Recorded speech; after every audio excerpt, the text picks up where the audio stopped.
Hey everyone, welcome back to the Baseball Center. It's been a bit since I made a video like this, but I'm happy to be back. There's been a lot of surprises this season so far, and one of my favorites has been watching which teams have been dominating the most. As of June 4th, the Yankees and Phillies are tied for the best record in all of Major League Baseball at 42-19. But why is this? Both of these teams have been good teams these last few years, making it to the playoffs and in some cases going on World Series runs.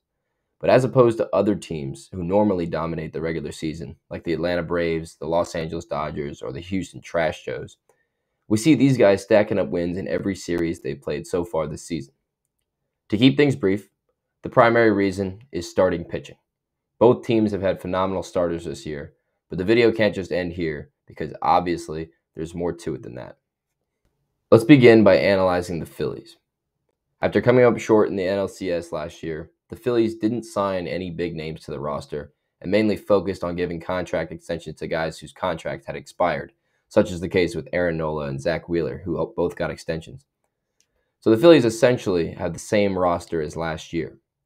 So when it comes to the question of why they've been so good, it comes to a simple player improvement.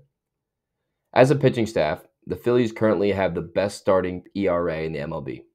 Zach Wheeler, Ranger Suarez, and Aaron Nola have consistently put up quality starts for their team. Wheeler is currently posting a 2.23 ERA, almost 1.5 points lower than his 3.61 ERA from last season. Ranger Suarez is currently dominating the league, posting an MLB-leading 1.7 ERA, which is a night and day difference from his 4.18 ERA from last year. Finally, Aaron Nola is throwing a 3.03 ERA compared to his 4.46 ERA last season. Some big improvements in those starting three.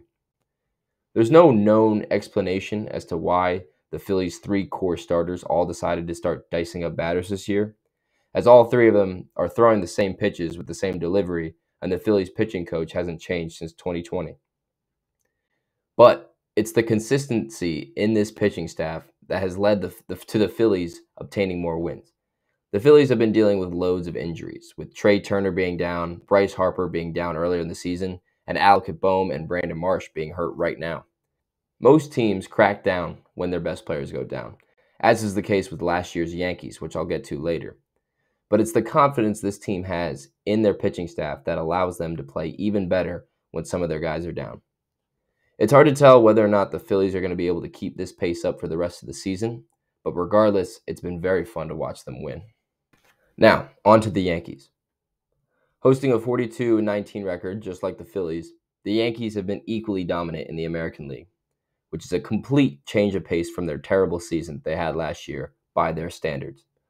The 2023 Yankees season was plagued by injury and resulted in an 82-80 record, missing the playoffs and performing well below expectations.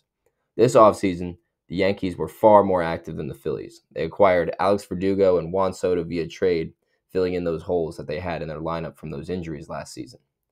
Since those moves, teams haven't been able to stop this dangerous lineup. I mean, imagine having to face Aaron Judge, Juan Soto, and Giancarlo Stanton back to back to back. It's like pitching against an all-star roster. This complete power package in New York has resulted in the team putting up loads of runs. In addition, much like the Phillies, the Yankees' starting pitching has been great. Now that Carlos Rodon and Nestor Cortez are healthy, and with the offseason acquisition of Marcus Stroman, the Yankees have a whole lineup of good starting pitchers, allowing them to turn series wins into series sweeps and turn a potential 5-4 loss into a 4-3 victory. I haven't even mentioned their ace and reigning Cy Young Award winner, Garrett Cole.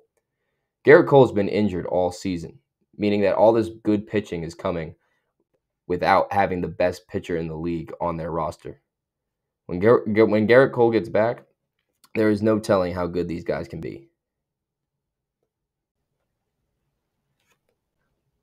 Watching these two teams be dominant has been fun this year. I have friends who are fans of both, so seeing them both happy makes me happy.